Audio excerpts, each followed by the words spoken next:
Olá, minha querida e meu querido, bem-vindos ao Literatura Viral, o podcast em que eu discuto literatura e epidemias.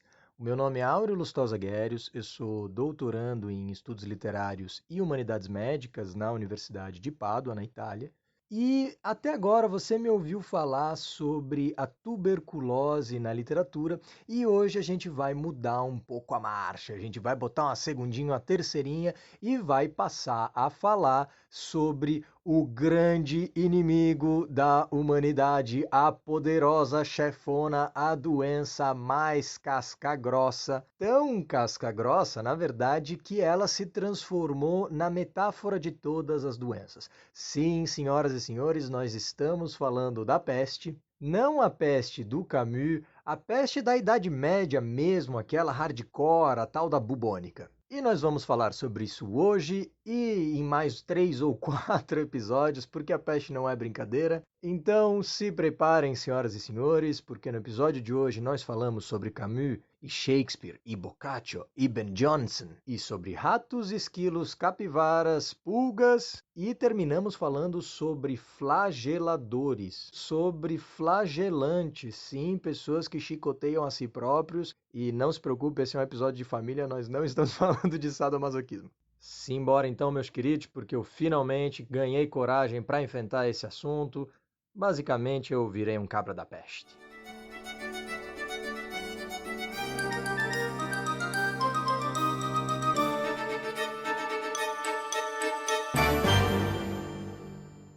Pois bem, senhoras e senhores, hoje nós finalmente chegamos nela, a doença preferida dos grandes autores da literatura, a doença que aparece em Boccaccio, e em Chaucer, e em Shakespeare, e em Defoe, e em Hesse, e finalmente em Camus. Há muitíssimos autores que falam da peste em algum momento das suas obras, esses são só alguns dos nomes. A peste é uma das doenças mais amadas da literatura, e a prova disso é que, embora a peste tenha deixado de ser uma ameaça já há algum tempo, a gente continua escrevendo sobre ela até hoje. Esse é, inclusive, o caso do próprio Camus. A Peste foi publicada em 1947 e já faziam, portanto, uns bons séculos que a França não via um surto de peste. No entanto, o Camus nasceu em 1913, ou seja, ele tinha 5 anos de idade quando ocorreu a pandemia de gripe espanhola.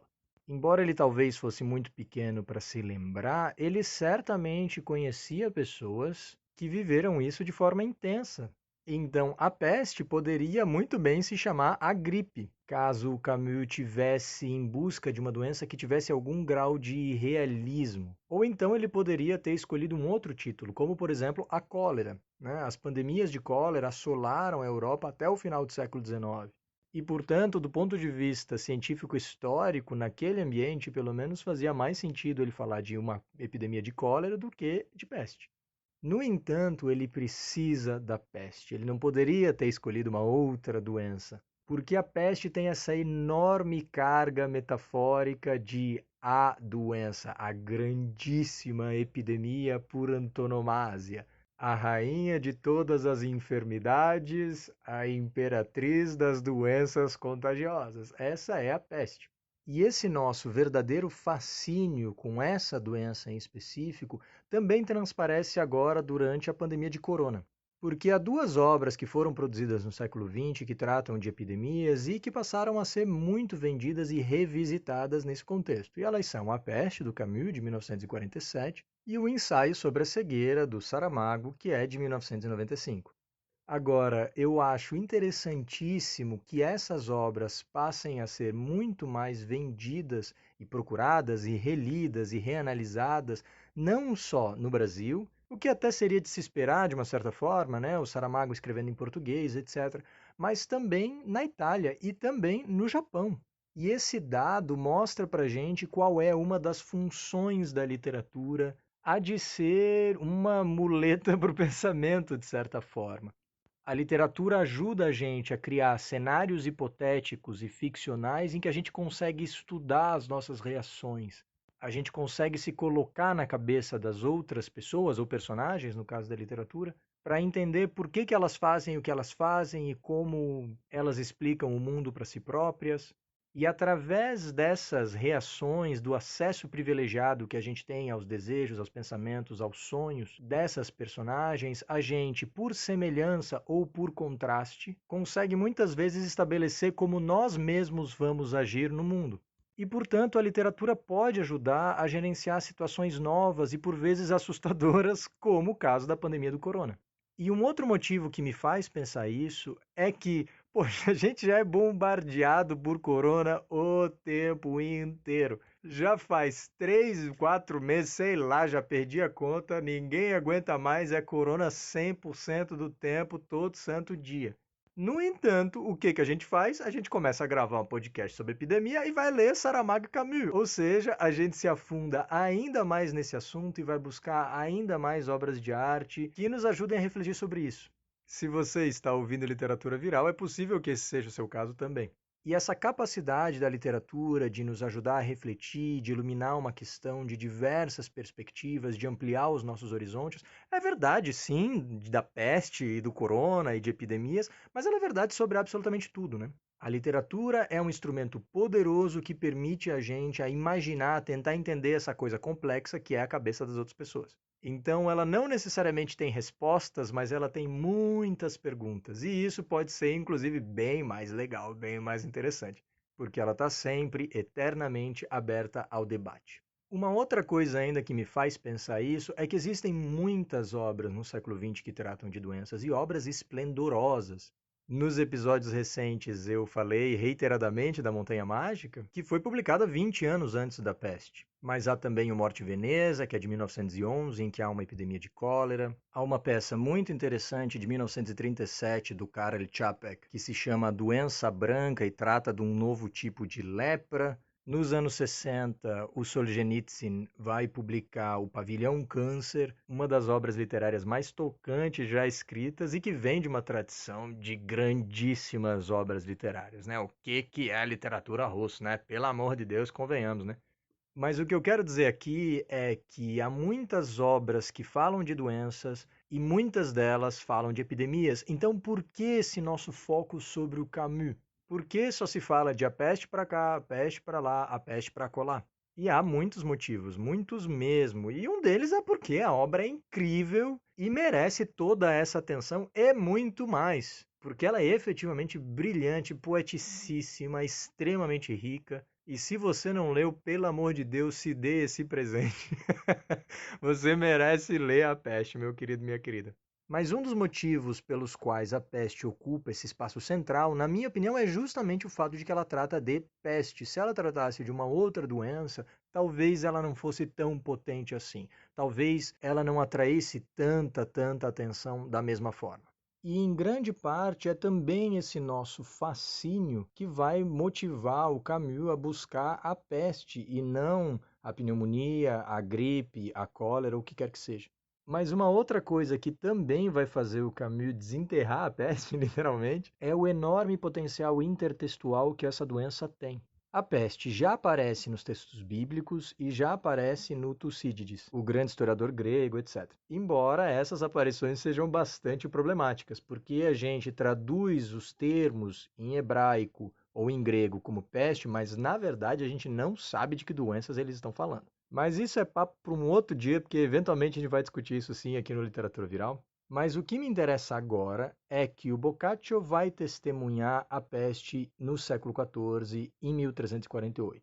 Ele está vivo, ele vê a peste em Florença e ele relata todo o pandemônio que vai suceder depois da chegada da peste. Não só porque morre muita gente, mas também porque as pessoas começam a se comportar das formas mais loucas possíveis. Se bem que naquele momento parece que não houve ataque zumbi aos supermercados e aos depósitos em busca de papel higiênico. Esse parece ser um fenômeno moderno, mas tirando papel higiênico, era tudo igualzinho que a gente está vendo agora. E todo o prólogo do Decameron, que é essa obra super importante para a história da literatura italiana e universal, que são aí as suas 20, 30, 40 páginas, é dedicado justamente a descrever o cenário da cidade de Florença e como certos nobres, 7 meninas, 3 rapazes, vão decidir fugir da cidade por causa da peste.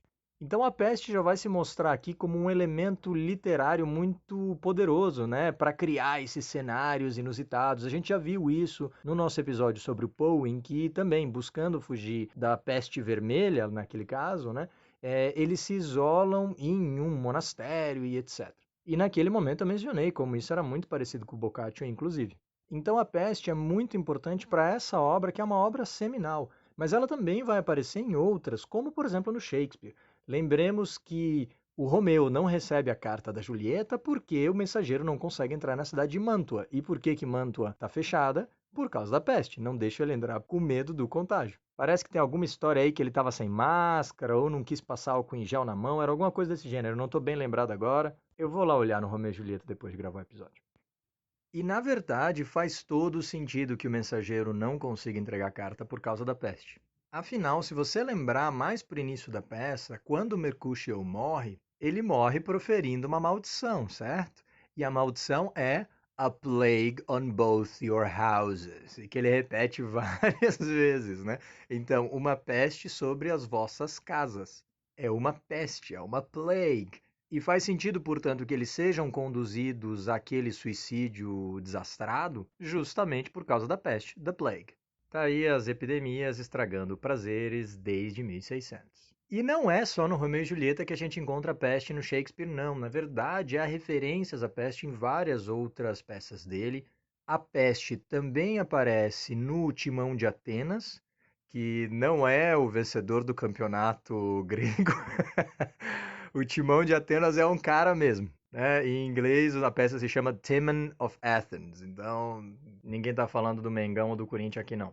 E há várias referências à peste no Timão de Atenas. É a obra do Shakespeare em que ela mais aparece, na verdade. E o próprio Shakespeare foi muito afetado pela peste. Se calcula que durante a vida profissional dele, né, lembremos que ele ganhava vida com as performances no teatro, né? Ele escrevia os textos e atuava, ele tinha uma trupe teatral e ganhava dinheiro de bilheteria. Tanto que ele morreu em 1616 e as peças dele só foram publicadas num livro que é chamado hoje de The First Folio em 1623. Ou seja, 7 anos após a morte do Shakespeare é que essas obras são publicadas em formato de livro. E elas foram reconstituídas de memória por amigos do Shakespeare e atores da companhia dele, etc. Sim, meus queridos, um dos autores mais famosos, mais lidos e amados da história da literatura nunca publicou um livro. É fascinante pensar nisso.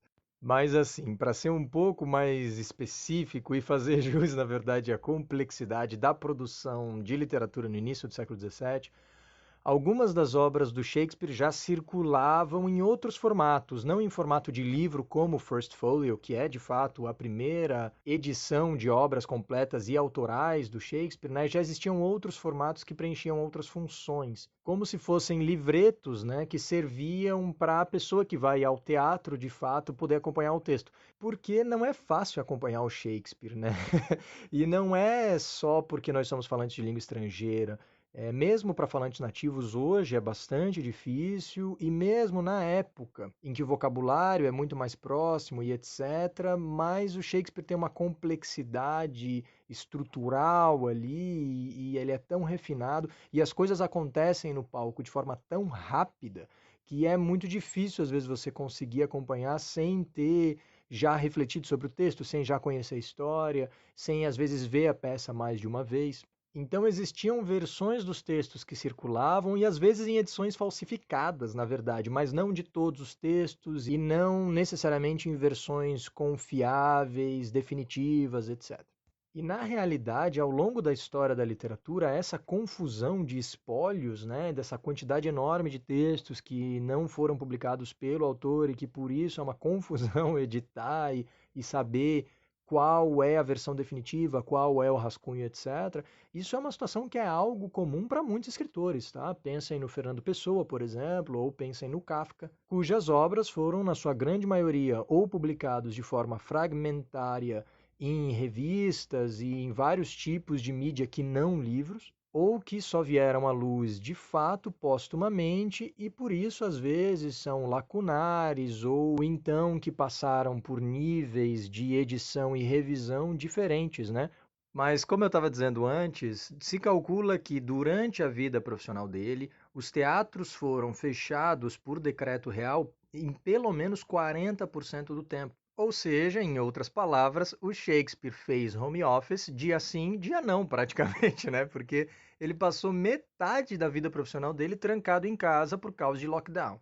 E é possível que ele tenha escrito o Macbeth e o King Lear justamente durante o período de quarentena. O Macbeth poderia ter sido escrito durante o surto de 1606, por exemplo. Então há várias hipóteses a respeito disso. A questão é que o Shakespeare certamente sofreu muito e teve muitos contatos com a peste durante a vida, e isso, de uma forma ou de outra, entrou na sua obra. Há outros autores da época que falam um pouco mais da peste e às vezes, inclusive, usam ela como o assunto principal em uma peça inteira, né? Esse é o caso do Ben Jonson, que escreveu uma peça chamada The Alchemist, o Alquimista. Sim, o Alquimista, foi mal Paulo Coelho, mas já usaram o título lá em 1610, é a data da peça. Ou seja, o Shakespeare ainda estava vivo. E essa é uma peça que trata sobre a peste mesmo, e eu vou discutir ela eventualmente aqui no Literatura Viral. Eventualmente, né, meus queridos, nós não temos pressa. Em português, devagar se vai ao longe, e em italiano, chi va piano va sano e va lontano. Ou seja, quem vai devagar, vai longe e vai são, e vai saudável, né? E ser saudável num momento como esse é um atributo muito do interessante, e portanto nós não teremos pressa, nem para chegar no Ben Jonson ou no Camus. E esses são só alguns exemplos de obras centrais para a história da literatura que vão tratar ou vão pelo menos empregar em algum momento a peste verdadeira, aquela, a peste negra, o flagelo terrível que dizimou o globo no século XIV e não só. E vejam que o Boccaccio escreve sobre a peste na Idade Média, o Shakespeare e o Ben Jonson no século XVII, mais tarde o Defoe no século XVIII. Há diversos autores que vão falar da peste no século XIX, para que a gente finalmente chegue no século XX com o Camus e muitos outros. E, inclusive, o nosso querido João do Rio, que vai escrever um conto chamado A Peste, que eu analisei no terceiro episódio do Literatura Viral, e que não fala de peste coisa nenhuma, né? Fala de varíola. Que mostra pra gente o poder mítico que essa doença tomou sobre todas as outras, porque até o que não é peste vira peste na literatura. Mas bom, chega de falar de livro, vamos falar da doença, porque se a coisa continuar desse jeito, eu não vou chegar no Jacobsen nunca. Pois então, a peste. A peste é uma doença causada por uma bactéria que se chama Yersinia pestis. Assim como o corona, a tuberculose e uma quantidade enorme de doenças, a peste é uma zoonose, que significa que é uma doença que afeta outros animais e que passou a afetar seres humanos. E os animais que a Yersinia pestis ataca preferencialmente são os roedores, que são chamados o seu reservatório natural. E nesse caso, o reservatório natural não é uma barreira que a gente cria para coletar água da chuva ou algo assim, tá? O reservatório natural é um termo técnico que é utilizado para designar um grupo dentro de uma população em que uma certa doença pode ser encontrada, né? Então é o caso, por exemplo, do ebola, cujo reservatório natural são algumas espécies de morcego. E assim você pode saber que determinadas espécies estão contaminadas e que elas vivem em determinadas zonas e, portanto, são nesses espaços que é possível que aconteça o que a gente chama de uma spillover, né? O momento em que uma zoonose passa de um animal para um ser humano.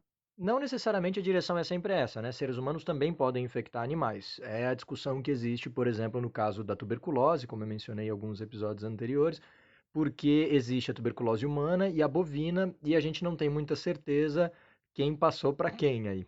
Mas normalmente as zoonoses que atraem a nossa atenção são justamente aquelas em que animais infectaram seres humanos, né? Como acontece com o Hendra, por exemplo, que passou de morcegos para cavalos, de cavalos para seres humanos, ou o próprio corona, que possivelmente também venha de morcegos, ou então o sarampo, que se hipotiza venha da Rinderpest, que é chamada de peste bovina, mas que não é peste coisa nenhuma, porque é causada por um vírus. Mais um ótimo exemplo de como a peste se transforma em um nome para qualquer doença. Mas do ponto de vista genético, o vírus do sarampo é muito parecido com o da peste bovina, e é provável que ele tenha pulado para os seres humanos em algum momento entre o século V antes da Era Comum ou século V depois da Era Comum, nesse espaço de 1000 anos. Então, o reservatório natural da Yersinia pestis, bactéria que causa a peste verdadeira, a peste braba, esse reservatório natural é um subgrupo dos mamíferos, os roedores. E vejam que eu não disse rato, eu disse que é roedor, e existe uma grande diferença, porque os pobres dos ratinhos tomam toda a culpa. É sempre culpa do mestre Splinter, mas não é bem por aí, porque a peste afeta todo tipo de roedor, e isso inclui aquele esquilo tão bonitinho que você viu no filminho da Disney. Ou então as capivaras simpáticas que a gente vê nos parques lá em Curitiba ou no Pantanal, ou então o hamster que você tem em casa aí, quem sabe também. Então, não existe uma ligação simples entre essa bactéria e ratos, e sim entre essa bactéria e roedores, que representam quase a metade de todas as espécies de mamíferos. E aqui eu já vou aproveitar a oportunidade para justamente refletir sobre por que são sempre certas espécies, como os morcegos e os ratos, e vejam que morcegos são, de certa forma, uns ratinhos que voam, né? Que acabam levando toda a culpa, né? E um dos motivos é estatístico, porque é muito mais provável que uma zoonose aconteça entre espécies que são parecidas, né? Então, uma zoonose de um primata para um ser humano é mais provável do que uma zoonose de um crustáceo para o ser humano. Então, claramente, de todo o reino animal, é mais provável que a gente contraia doenças de mamíferos. Agora, dos mamíferos, 40% são roedores e outros 25% são morcegos. Os morcegos são da ordem Chiroptera, que inclui uma gama enorme de espécies. São 17 famílias, 177 gêneros, etc., né? Curiosamente, o nome de toda a ordem, né, Chiroptera, vem do grego chiro, que é mão, e ptera, que é asa. Então, o morcego é um ratinho que voa com a mão. Se ele voasse com o dedo, o nome dele seria pterodáctilo. Porque ptera é asa, dáctilo vem do grego também para dedo, né? Então, o dedo que voa é o pterodáctilo. Veja só, mas aí já virou dinossauro. Quem diria que os bichinhos lá do Em Busca do Vale Encantado teriam alguma coisa a ver com o corona, né? Mas a questão é que esses grupos de roedores e morcegos são muito amplos. Eles dão conta de mais de 65% dos mamíferos. Esse número é muito maior do que o número de primatas ou de perissodáctilos, por exemplo, que são zebras, rinocerontes, que de novo tem a ver com dedo, né? Perissos quer dizer desigual em grego, enquanto que dáctilos é dedo, né? Então é o dedo desigual. Se o pterodáctilo é o dedo com asa, o perissodáctilo é o dedo estranho, o dedo comprido, né? E esse nome faz referência ao fato de que a pata dos equinos, por exemplo, evoluiu através do dedo do meio. Sabe quando você manda alguém para aquele lugar? Esse dedo nos equinos, na realidade, começa a crescer, crescer, crescer, e os outros dedos diminuem. Então, na verdade, o cavalo, quando ele cavalga, ele está fazendo isso usando 4 dedos. A pata dele é um dedo só. E a gente consegue acompanhar isso através da anatomia comparada e também isso deixou marcas no registro fóssil. Então a gente consegue observar esse processo em que progressivamente a patinha, o dedo vai tomando o lugar da mão. É muito curioso. E isso é muito interessante, mas não tem nada a ver com o meu assunto. Basicamente, o que eu quero dizer é: deixem os pobres dos morcegos em paz, porque não é que eles são necessariamente mais doentes ou mais perigosos que os outros animais, mas sim que, pelo menos parcialmente, como eles são um grupo muito amplo, a probabilidade de que uma doença de morcego passe para seres humanos é muito maior do que, sei lá, uma doença de peixe-boi. Tá? Até porque você interage muito menos com peixe-boi, porque a ordem do peixe-boi, que é a Sirenia, que vem da palavra sereia em latim, ocupa uma porcentagem, uma fatia razoavelmente menor dentro do grupo inteiro dos mamíferos. Então é simplesmente estatisticamente menos provável que isso aconteça. Claro que existem muitos outros fatores a serem levados em consideração também, mas esse é um deles. Que é algo parecido de por que a gente escuta falar que muitas doenças se originam na Ásia. E um dos motivos para isso acontecer é justamente a distribuição populacional. Mais da metade da humanidade está na Ásia, então a probabilidade de que algo aconteça lá é, por definição, maior do que em outros lugares. Basta a gente fazer um cálculo muito simples. Neste momento, 59% da população do globo vive na Ásia, enquanto que um pouco mais de 5% vive na América do Sul. Esse dado por si só já demonstra que é 12 vezes mais provável que uma nova doença surja na Ásia do que na América do Sul, porque eles têm uma população 12 vezes maior. Então, lembre disso na próxima vez que você vê alguém reclamando da sopa de morcego e sei lá mais o que supostamente eles comem não sei aonde. Eu sempre me sinto um pouco mal quando eu escuto isso, porque aqui em Floripa a gente come cada coisa, meus queridos, que porque, sinceramente, pra quem reclama da sopa de morcego lá da China, nunca viu uma ostra gratinada aqui de Floripa, né? Porque, olha, quando tu vai comer lá nos restaurantes na beira da praia lá em Cacupé, e tu pede assim uma ostrinha na vinagrete, ô meu querido, aquilo é uma delícia. Só que é feio que é o diabo também. E além disso, tem o problema do camarão, né? Pô, é bom demais, eu me encarno. Mas, aquele bicho é mais feio que o Fred Krueger. Ou não dá. Camarão é feio demais, mano. Mas então tá bom. A peste é causada por uma bactéria, Yersinia pestis, que se mantém viva através de um reservatório natural que corresponde aos roedores, 40% dos mamíferos, e é, portanto, uma doença de rato, sim, mas também de esquilo, também de hamster, também de capivara. E se duvidar, até do Nosferatu, se você lembra daquele dentinho dele lá, não deixa o pré-requisito, ele preenche. E um dia nós falaremos do Nosferatu claramente aqui no Literatura Viral.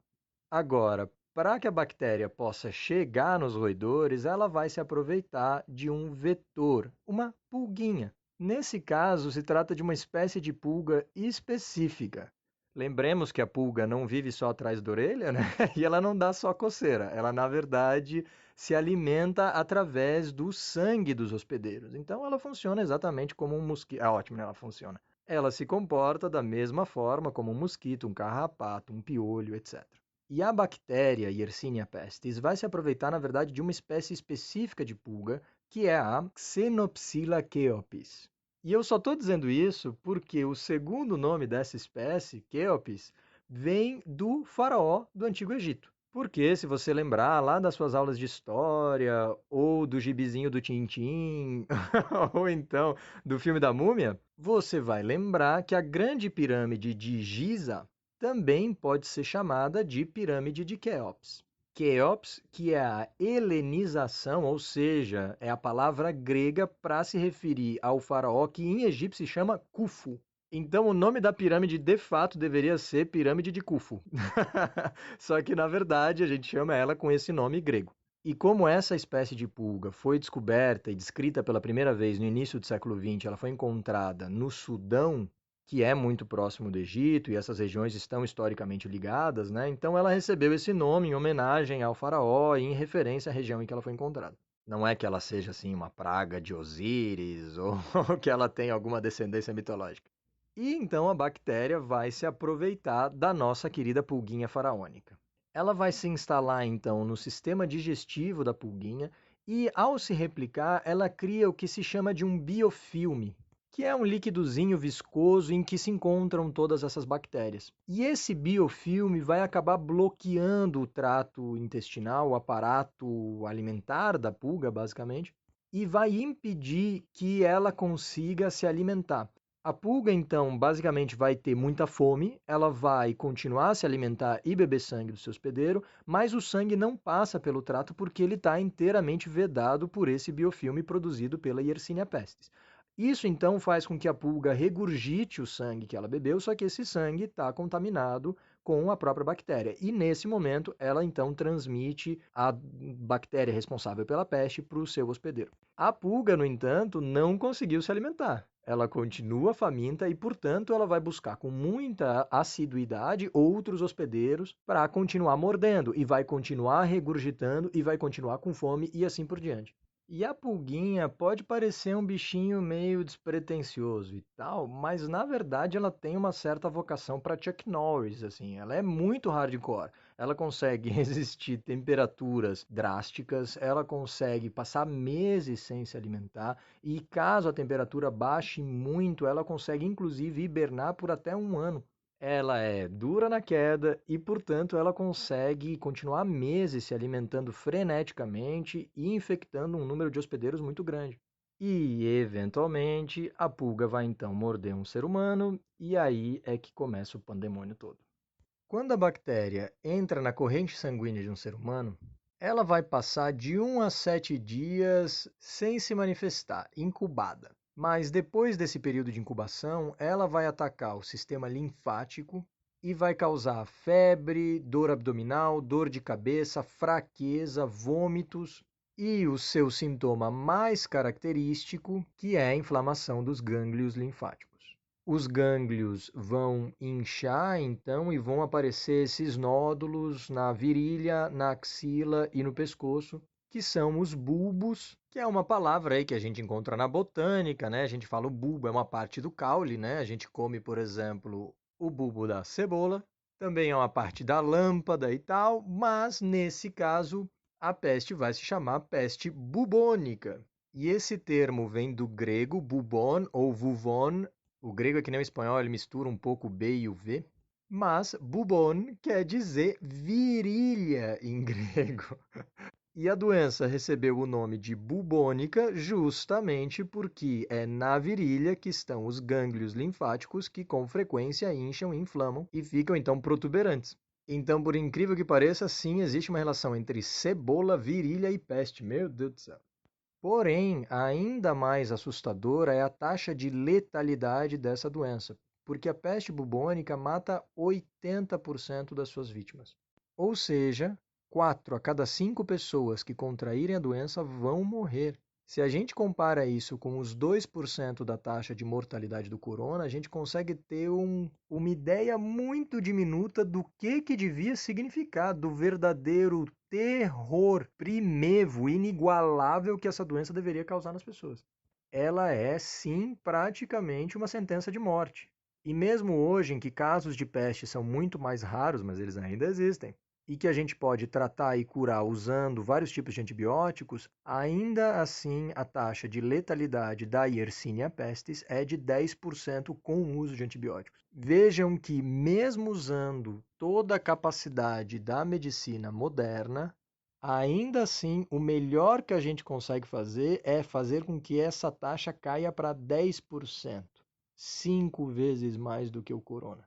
Essa é a forma de peste mais comum, a peste bubônica, que ataca o sistema linfático. Mas, eventualmente, a bactéria pode também afetar principalmente a circulação sanguínea.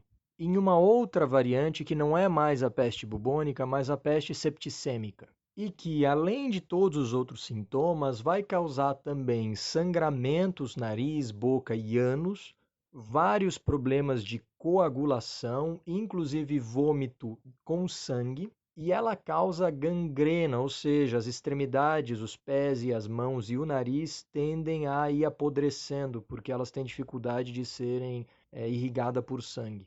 E então, progressivamente, ela causa falência múltipla dos órgãos e a mortalidade dela é praticamente 100%.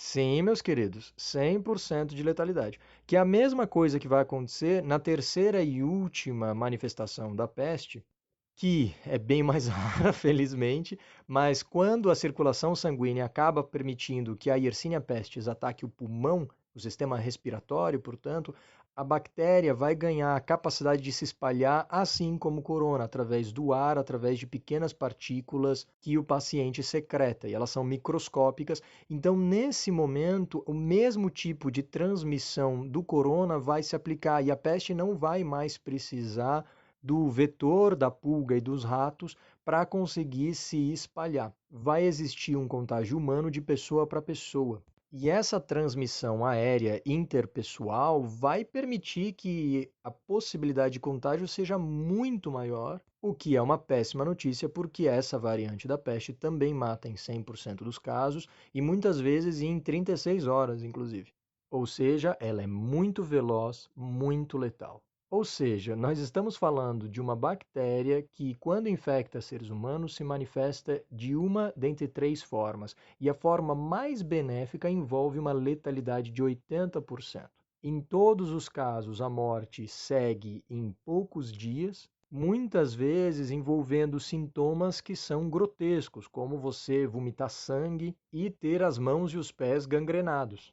E então, agora que você já conhece como a peste se espalha e os seus sintomas e a sua taxa de letalidade, não é nem um pouco difícil entender por que ela passou a ocupar o primeiro lugar no pódio. Pensar sobre esses dados mostra para a gente por que ela causa um impacto na memória coletiva que é tão profundo que permite que essa doença assuma o lugar da doença por antonomasia. A peste é a imperatriz de todas as epidemias. Sinceramente, se a gente quiser pensar essa doença em relação ao corona, eu acho que a gente poderia dizer que o corona está para a peste, assim como o Bob Esponja está para o Mike Tyson, sei lá.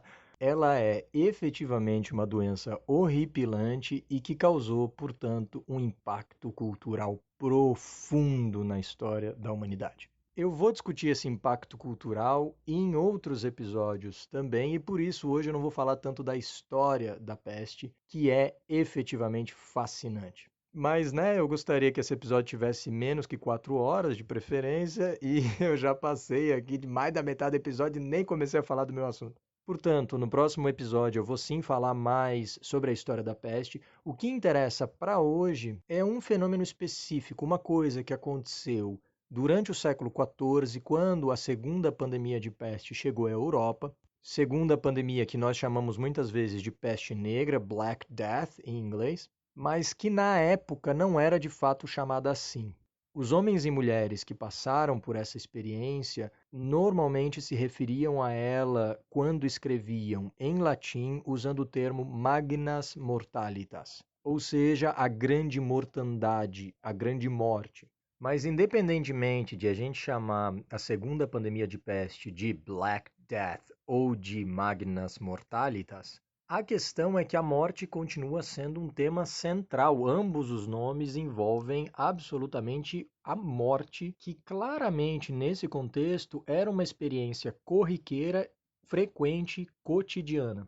Se hipotiza que nesse momento, entre 1330 e 1360, a população do globo diminuiu em torno de 30%, e em algumas partes da Europa a mortandade variou de 30 a 50, às vezes 60%, dependendo da região. Há relato de vilas inteiras que desapareceram, e, portanto, não é difícil imaginar como aquele mundo, que é um mundo muito religioso, ao ver quase que metade da população morrer em poucos dias por causa de uma doença que se manifesta com sintomas bastante gráficos, às vezes, né? Gangrena, vômito de sangue, etc. Não é tão difícil entender que as pessoas vão achar que efetivamente chegou o fim do mundo, que se trata do apocalipse e, portanto, claramente vai existir uma interpretação majoritária que é uma interpretação religiosa desse fenômeno. Toda epidemia em larga escala, toda pandemia nessa magnitude, convida sempre a uma reflexão que é também teológica, né? Porque se Deus ama, se Deus é todo-poderoso, se Ele está em todos os lugares e se Ele é onisciente, Ele sabe tudo, como é que isso pode acontecer? Como é que pecadores e inocentes morrem em pé de igualdade, né? Então existe um problema para ser resolvido aí dentro. Então existe uma dificuldade de harmonização desses atributos da divindade. Como é possível harmonizar esses conceitos de um Deus que é misericordioso e que ama, mas que manda a peste ao mesmo tempo? Isso é algo complexo e intrincado, e isso, em verdade, se chama o problema do mal dentro da teologia. E, do ponto de vista da cultura popular, da religiosidade da população, há muitas respostas possíveis a esse problema. A adoração dos santos, por exemplo, sofre uma transformação e novos santos ganham enorme relevância, como, por exemplo, São Rocco, que aparece no sul da França e na Itália, e que a gente discutiu no episódio 6 e 7, em que eu falei do Giovanni Verga. E eu pretendo no futuro fazer um episódio somente sobre o São Roque, né, que é como ele chama, o santo protetor do rock and roll. Esse é um santo que vai surgir nesse contexto da segunda pandemia de peste. E há outros santos cujo processo de veneração vai ser completamente alterado. Um exemplo é São Sebastião, cuja veneração vai se transformar radicalmente, e o processo dessa transformação é fascinante, é muito interessante, isso chega ao século XX e ao século XXI, na verdade. Mas o fenômeno que nos interessa especificamente para o episódio de hoje é um movimento específico dentro do cristianismo, que é o movimento dos flagelantes ou dos flageladores. Lembremos que a palavra flagelante vem do latim flagellum, que é chicote, ou flagellare, que é chicotear. Um flagelante é, portanto, alguém que se chicoteia, alguém que se pune, que mortifica o corpo. A palavra flagelo, além de significar chicote e punição, ela também vai assumir conotações metafóricas, né? E, por exemplo, a gente escuta falar de Átila, o flagelo de Deus, né? Ou então do termo o flagelo aplicado à peste ou a uma epidemia em geral. E nesse sentido, flagelo é associado à ideia de catástrofe. E há, inclusive, muitos micro-organismos, bactérias e etc., espermatozoides, que têm o seu flagelo, né? Aquele rabinho lá que fica muito louco, que eles usam para nadar. E é exatamente, ele se chama assim porque ele parece mesmo um chicotinho. E os flagelantes são um movimento autônomo e descentralizado que já existia antes da chegada da peste, mas que chegou ao seu apogeu justamente nos anos ali de 1348 até 1353, 54, que são mais ou menos os 6 ou 7 anos em que a peste devastou a Europa pela primeira vez, né? Ela depois ia se manifestar uma vez a cada geração, mais ou menos, a cada 15 ou 20 anos, ela ia passar e levar mais uma porcentagem da população. Então, se ela dizimou 30, 40, 50% da população no século XIV, ela voltaria 3, 4 vezes por século dali por diante, e cada vez que ela passava, ela levava uns 3%, uns 4% e etc. Então, ao contrário de outras pandemias, como a pandemia de gripe, que foi um evento único que durou 1 ano e meio, mas que não reaconteceu, a peste, na verdade, ela varreu o continente, varreu o globo, na verdade, no século XIV, mas ela se reapresentava periodicamente, de forma que a memória da peste nunca teve a oportunidade de desaparecer. E os flagelantes eram então pessoas que se organizavam em uma seita, de certa forma, e em procissão, e durante 33 dias e meio peregrinavam entre localidades, cidades, basicamente, se flagelando publicamente 2 vezes ao dia. Havia cerimônias em que eles recitavam orações e canções e, ao mesmo tempo, se davam umas chibatadas, se chicoteavam. Algumas procissões chegavam a ter milhares de participantes. E eles iam, então, de cidade em cidade. Esse é um movimento que começou na Itália e, na verdade, razoavelmente antes do início da peste. A primeira notícia que a gente tem de um grupo flagelante é de 1259, na cidade de Perugia. E Perugia é bem no meio da Itália, um pouco acima de Roma. E esse primeiro registro já é muito interessante, porque ele está atrelado à perda da lavoura e possivelmente também a um surto epidêmico. Então, nesse momento de catástrofe natural e biológica, as pessoas sentem a necessidade de denegrir o corpo como forma de punição para que Deus perdoe os nossos pecados, porque claramente a catástrofe natural, a pandemia, é interpretada como uma punição divina aos nossos pecados. Há um problema, no entanto. Percebam que o cristianismo é uma religião que prega sim a mortificação do corpo, né? Há jejuns, há a clara negação de instintos sexuais, e em outros sistemas próximos, como o judaísmo ou o islã, há também restrições alimentares, você não pode comer carne de porco, você não pode consumir álcool, etc. Todos esses são elementos de mortificação da carne. Veja que a palavra morte está dentro da palavra mortificar. E isso não é necessariamente ruim, isso é bem visto no seio do cristianismo. A questão é que os flagelantes, muito rapidamente, perdem as estribeiras e começam a fazer coisas tão grotescas e tão sangrentas e tão violentas que eles praticamente de imediato perdem o apoio da igreja. Então há já uma condenação papal em 1261, ou seja, 2 anos depois do primeiro movimento registrado em documentação, né? Não quer dizer que ele seja o primeiro de fato, mas o primeiro a ter sido registrado. O movimento poderia ser já mais velho, né? Mas eles já são banidos pelo Papa em 1261, tá? E são considerados sim heréticos. O que, no entanto, não impede que esse movimento cresça exponencialmente durante a Peste Negra. E ele realmente chega no seu pico em 1349, o primeiro ano após a pandemia de peste. Como eu mencionei antes, ele é um movimento espontâneo, autônomo, em que as pessoas se organizam voluntariamente. Há uma crença milenarista, né? Ou seja, atrelada à ideia de que nós estamos prestes a viver o apocalipse, o fim do mundo está próximo e, portanto, é necessário mortificar o corpo e receber a redimissão dos pecados. E esse é justamente o problema com o Vaticano, na verdade. O Vaticano nega aos flagelantes a autoridade de redimir os próprios pecados dessa forma. E é justamente essa polêmica que vai gerar a condenação deles enquanto hereges já em 1261, ou seja, antes da peste chegar, mas depois, quando esse movimento cresce e chega ao pico em 1349, novamente há uma bula papal de Clementino VI que novamente reafirma que eles são hereges, e em 1372 isso é reconfirmado de novo pelo Gregório XI. E vejam que se eles precisam reconfirmar essa condenação 23 anos depois, significa que não funcionou muito bem a proibição no primeiro lugar, né? E esse movimento, que inicialmente começou na Itália, vai se expandir e vai tomar a Europa Central, a Península Ibérica, Inglaterra, Escandinávia.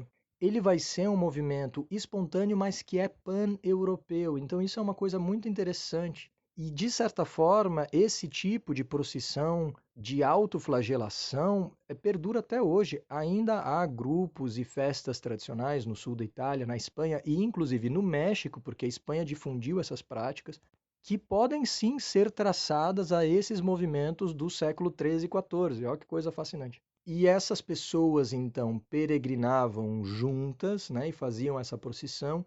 2 vezes ao dia elas se mortificavam enquanto esse ritual era feito. Elas não podiam ficar mais do que um dia em cada localidade. Normalmente eles acampavam fora das cidades. E todo o percurso levava 33 dias e meio, em uma clara ressonância com a idade de Cristo e ao dia da crucificação. Eventualmente, alguns desses movimentos adotariam chapéus cônicos, né, e cores brancas, e são justamente a base do tipo de roupa que a gente associa ao Ku Klux Klan. Veja que eles fazem procissões carregando cruzes, são muito violentos também, são extremistas da mesma forma. Então, embora não haja uma linha direta entre uma coisa e outra, o Ku Klux Klan certamente está se inspirando nesse tipo de movimento. E o fato de que um grupo como o Ku Klux Klan, que vai se formar 300, 400 anos depois desse fenômeno, acabe retomando certas dessas práticas, demonstra para a gente a potência da memória comum, da memória social associada a essa grande catástrofe natural e cultural que aconteceu nesse momento. Há muitas outras coisas também que são importantes na hora de pensar nessa relação do Ku Klux Klan com os flagelantes, porque um dos elementos perturbadores, sinceramente, que o Ku Klux Klan vai querer retomar no movimento dos flagelantes é justamente o antissemitismo. Os flagelantes se tornam muito violentos muito rapidamente e estimulam as populações locais a perseguirem os judeus que são culpabilizados e culpados por supostamente envenenarem os poços e, portanto, são os culpados pela peste. Percebam que esse tipo de demonização de um grupo minoritário aconteceu também com os leprosos e com outros grupos durante a peste e ao longo da história, e esse é exatamente o mesmo tipo de ideologia e de discurso demonizador que vai ser apresentado pelo Partido Nazista nos anos 30 e 40. É exatamente o tipo de raciocínio que a gente encontra no Mein Kampf, o Minha Luta, do Hitler. E percebam que o próprio nazifascismo, na verdade, é um sistema baseado sobre o Ku Klux Klan. No Anatomia do Fascismo, do Paxton, que estuda justamente de modo comparativo o nascimento dos movimentos fascistas no início do século XX na Europa, mas também no Brasil, na Argentina, em vários lugares do mundo, na verdade, o Paxton vai justamente mostrar como o primeiro grande antepassado desses sistemas opressores, totalitários e desumanos é justamente o Ku Klux Klan. E é estranhíssimo parar para pensar que o Ku Klux Klan está se formando em contraposição a esse tipo de fenômeno tão estranho e tão extremo e que surgiu num momento de grande conturbação e turbulência política, social, econômica, cultural. De certa forma, quando você vê uma pessoa a cada 2 morrer no espaço de 4 anos, dá para entender por que os flagelantes se comportam da forma como eles se comportam, né? Mas já é bem mais difícil de entender por que o Ku Klux Klan ou o Partido Nazista fizeram as barbaridades e os crimes contra a humanidade que eles cometeram. Coisas horripilantes e da mais completa barbárie e bestialidade. E tudo isso serve para mostrar como esse movimento religioso milenarista, voluntário e autônomo vai surgir nesse contexto em grande medida por causa das enormes calamidades naturais, porque o século XIII e XIV vão passar, e esse movimento dos flagelantes está indissociavelmente relacionado à peste. Se trata de um grande fenômeno religioso, social, cultural, que vai causar não só um grande impacto na época, por exemplo, custando a muita gente a sua vida, mas que vai tocar até grupos reacionários após a abolição da escravatura nos Estados Unidos, e vejam que o Ku Klux Klan existe até hoje, e que vai voltar à sua plenitude no meio do século XX com o florescimento desses movimentos nazifascistas. Então tá aí a peste negra criando problema pra gente do século XIV até os dias de hoje. E por hoje vai ser isso, meus queridos. Talvez vocês estejam se perguntando, mas Áureo, onde é que tu quer chegar? Tu falou do Camus, depois da literatura medieval, depois da literatura do início da Idade Moderna, depois de como a peste funciona, né? O que causa e como ela se comporta no corpo, para depois falar de um fenômeno religioso do século XIV. E por que eu usei esse enfoque específico? Porque, se você bem lembra, no episódio anterior eu prometi que eu ia falar do nosso queridíssimo, do nosso cientificíssimo Jens Peter Jacobsen, um autor dinamarquês muito influente para a história da literatura do século XX, que exerceu, por exemplo, uma influência cabal sobre o Rainer Maria Rilke, né? O Rilke, que é um grande poeta da mesma estatura do Fernando Pessoa do início do século. E no conto que eu pretendo analisar do Jens Peter Jacobsen, um conto que se chama A Peste em Bérgamo, nós vamos justamente ver esse grupo de flagelantes em ação. E como o assunto é muito longo e muito complexo, ele acabou exigindo um episódio todo para si. Então, no próximo episódio, nós vamos sim discutir esse conto. E todo esse falatório vai fazer mais sentido. Não se preocupe, não é trabalho jogado fora, então guarde o molho, porque a gente vai fazer a massa no próximo episódio e aí finalmente você vai poder se deliciar no seu banquete. Antes de nos despedirmos, meus queridos e minhas queridas, eu gostaria de fazer uma recomendação para vocês, porque eu tô me sentindo muito chique. Lembram daquela música dos anos 70, assim, isso é chique? Isso é chique. Bom, o caso é que eu dei uma entrevista para um grupo de estudos da Universidade de Munique, na Alemanha, que se chama Vigilanzkulturen, então Culturas da Vigilância, que é um grupo de estudos da universidade lá, que envolve todo tipo de pesquisador, professores, doutorandos e etc. E como o tema da minha tese de doutorado é, em parte, o que eu exploro aqui no Literatura Viral com vocês, que é justamente o cruzamento entre as epidemias e a história da arte, eles me convidaram para uma entrevista em que a gente discutia esses tópicos e etc. E ela já saiu, está no site deles lá. Eu coloquei no link mágico lá do meu Instagram, então se vocês entrarem no literatura.viral, tem um link, esse link dá acesso a tudo, vocês encontram os episódios do podcast lá dentro, várias aulas abertas, inscrições para futuras palestras, se alguém quiser. E um desses botõezinhos lá nesse link é justamente essa entrevista para a Universidade de Munique. Então, quem quiser dar uma olhada, fica o convite. A entrevista está em inglês, né? Mas melhor que em alemão, suponho. Então, quem quiser dar uma olhada, tá lá, é grátis, é só entrar, dar uma lida, um pouquinho mais acadêmico do que a gente discute aqui. E eu estou muito contente pelo convite, pela oportunidade. Assim como é uma alegria fazer os episódios por Literatura Viral, porque eu acho que até dá para perceber que eu me divirto horrores aqui, né? E por hoje é só, meus queridos e minhas queridas. Na semana que vem, então, nós vamos finalmente discutir A Peste em Bérgamo, um texto de 1881 do nosso querido Jens Peter Jacobsen. Um abraço a todos e até a próxima.